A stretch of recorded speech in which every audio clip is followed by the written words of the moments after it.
చంద్రబాబు లోకేష్ గార్ల కక్ష సాధింపు రాజకీయాలు రాష్ట్రంలో అరాచకమైనటువంటి పరిస్థితుల వైపు పూర్తిగా నెట్టబడుతున్నాయి.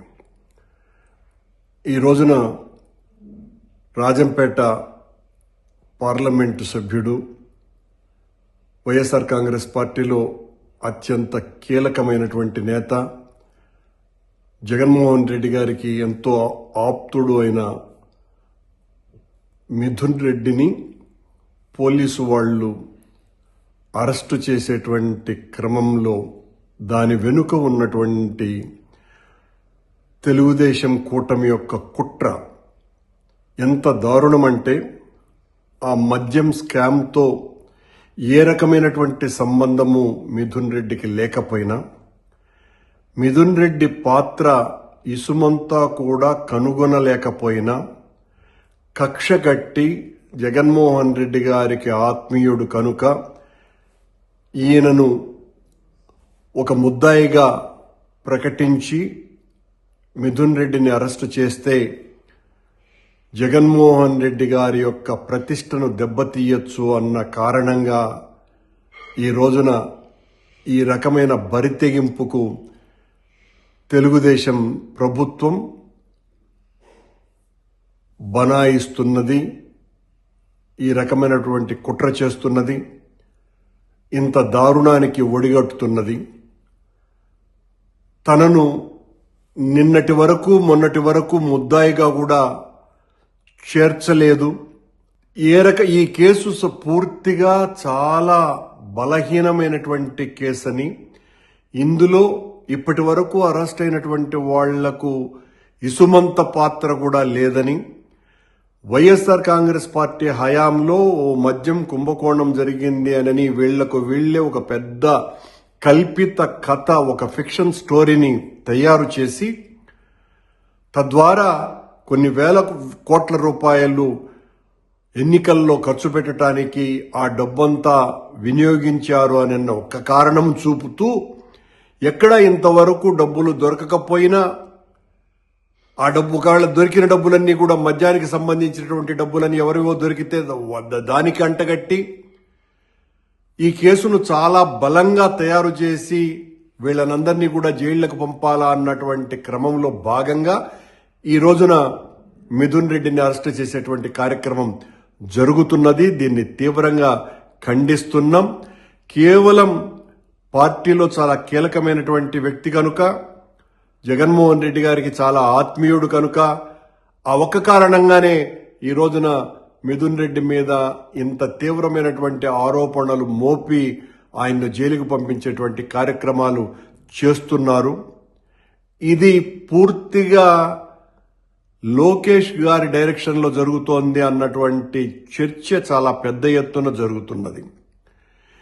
ఈ రకంగా వైఎస్ఆర్ కాంగ్రెస్ పార్టీ హయాంలో మీకేదో చిన్న బాధ జరిగిందని, ఆ బాధకు ప్రతీకారంగా కొన్ని వేల రెట్లు ఎక్కువగా ఈ రోజున లోకేష్ గారు, ఆయన అనుయాయులు రాష్ట్రమంతా ప్రతి నియోజకవర్గంలోనూ పదుల సంఖ్యలో వైఎస్ఆర్ కాంగ్రెస్ పార్టీ కార్యకర్తల మీద కేసులు పెట్టడము, కొట్టడము, హింసాయుత చర్యలు చేపట్టడము, చాలా పెద్ద పెద్ద స్కామ్లు జరిగినాయని చాలా పెద్ద మంది నేతల్ని కూడా అరెస్టులు చేయటము, రోజు కూడా ఒక బీతావహ పరిస్థితి, ఒక బీభత్సమైనటువంటి స్థితికి రాష్ట్రాన్ని తీసుకొని రావటం జరిగింది.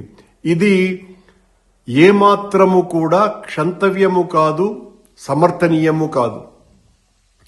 ఈ రకంగా మీరు మీ ప్రత్యర్థులను శత్రువులుగా భావించి వీళ్లను సర్వనాశనం చేసేయాలా, భౌతికంగా, మానసికంగా, ఆర్థికంగా అనుకొని వాళ్ల మీద ఈ రకంగా కేసులన్నీ పెట్టి వాళ్ల కుటుంబాలన్నంతా కూడా క్షోభ పెట్టడం ద్వారా ప్రజాస్వామ్యంలో రాజకీయాలు నిరంతరం మారుతూ ఉంటాయి. ఒక పార్టీ అధికారంలోకి వస్తుంది, ప్రజాదరణ కోల్పోతే మరో పార్టీ అధికారంలోకి వస్తుంది అన్నటువంటి విషయాన్ని తెలిసి కూడా ఈ రకంగా మీరు కక్ష సాధింపు రాజకీయాలకు తెగబడితే ఆ తరువాత పరిస్థితి ఏ రకంగా ఉంటుంది అన్నటువంటి ఇంగిత జ్ఞానం కూడా మీకు లేకపోతే అందరూ కూడా చాలా ఉదారమైనటువంటి ఆలోచనలతోనే ఉండరు కదా. మా మీద దెబ్బతీశారు, మమ్మల్ని చాలా తీవ్రంగా హింసించినారు, మానసికంగా, ఆర్థికంగా, సామాజికంగా మమ్మల్ని అందరినీ కూడా ఇంత అవమాన పాలు చేశారు అన్నటువంటి వాళ్ళు అధికారంలోకి రేపు వచ్చిన తర్వాత లోకేష్ గారు ఏ రకమైనటువంటి పరిస్థితులు ఉంటాయి? మీరు చేసిందే కదా, నీవు నేర్పిందే కదా నీరజాక్షానని ఆ రోజున వాళ్ళు మరో రకమైనటువంటి ఆలోచనలు చేసినప్పుడు ఏ రకంగా ఉంటుంది పరిస్థితి? ఇది చాలా తప్పిదం లోకేష్ గారు ఇలాంటి చర్యలు చేపట్టడం అన్నది. మీరు ఒక మంచి ప్రభుత్వంగా మీరే హామీలైతే ఇచ్చారో ఆ హామీలన్నింటినీ కూడా నెరవేర్చి ఆ సూపర్ 6 పథకాలతో సహా 143 వాగ్దానాలు నెరవేర్చే క్రమం చేసి ఉంటే ఖచ్చితంగా ప్రజలు మిమ్మల్ని ఆదరిస్తారు. మీరు ఏ ఒక్క హామీని కూడా ఎన్నికల్లో ఇచ్చినటువంటిది నెరవేర్చకపోగా ఈ రకంగా ప్రతీకార చర్యలకు దిగుతూ ప్రతి ఒక్కరి మీద నిర్బంధాన్ని ప్రయోగిస్తూ దారుణంగా అందరి మీద కేసులు పెట్టి జైళ్లలోకి నెట్టి వ్యక్తిగతంగా వాళ్ళందరి మీద కూడా భౌతికమైనటువంటి దాడులు చేయటము, దీని వలన మరింత పలుచునైపోతారు, బలహీనమైపోతుంది మీ పార్టీ. తద్వారా మీరు 100% అధికారాన్ని కోల్పోతారు అన్న చిన్న లాజిక్ను కూడా మీరు అర్థం చేసుకోకుండా ఈ రోజున మొత్తం తెలుగుదేశం అంతా కూడా అంటే ఆంధ్ర రాష్ట్రం అంతా కూడా అందరికీ తెలిసినటువంటి మిథున్ రెడ్డి మీద ఈ తప్పుడు కేసు బనాయించటం వలన మొత్తం వైఎస్ఆర్ కాంగ్రెస్ పార్టీ అంతా కూడా దీన్ని గమనిస్తున్నది. పార్టీనే కాదు ప్రజలందరూ కూడా గమనిస్తున్నారు. మీరు ఈ కేసులు ఏ రకంగా పెడుతున్నారు, జగన్మోహన్ రెడ్డి గారి పర్యటనలను ఏ రకంగా అడ్డుకుంటున్నారు, ఆయన్ను కూడా నిర్బంధించాలని చూస్తున్నారు అన్నటువంటి విషయాలు ఇవన్నీ కూడా ప్రతి ఒక్కటి కూడా లెక్కలు రాసుకుంటున్నారు అన్నటువంటి విషయాన్ని మీరు తెలుసుకోవాల్సినటువంటి అవసరం ఉన్నది. ఈ కేసులో మిథున్ రెడ్డి పాత్ర ఈషన్ మాత్రము లేదు అన్నటువంటి విషయం ఆయన చెప్పటమే కాదు అందరికీ తెలిసినటువంటి విషయం. కానీ మీరు అతిపెద్ద నేరం ఆయన మీద మోపి ఈ రోజున జైలుకు పంపించే కార్యక్రమం చేస్తున్నారు. ఇంతకు పూర్వమే ధనంజయ రెడ్డి గారిని, కృష్ణమోహన్ రెడ్డి గారిని, చెవిరెడ్డి భాస్కర్ రెడ్డిని ఇలాంటి వాళ్ళని అందరినీ కూడా ఆ కేసులో ఏ రకమైనటువంటి ప్రమేయము లేనటువంటి వాళ్ళని అందరినీ కూడా జైలులోకి పంపించి దాదాపు 2 నెలలకు పైగా అయ్యింది. ఇది మీకు ఆనందం కలిగించవచ్చును ప్రస్తుతానికి, కానీ ఆ తర్వాత వేదన, రోదన, క్షోభ మిగిల్చేటువంటి రోజు వస్తుంది అన్నటువంటి సంగతిని మర్చిపోకండి.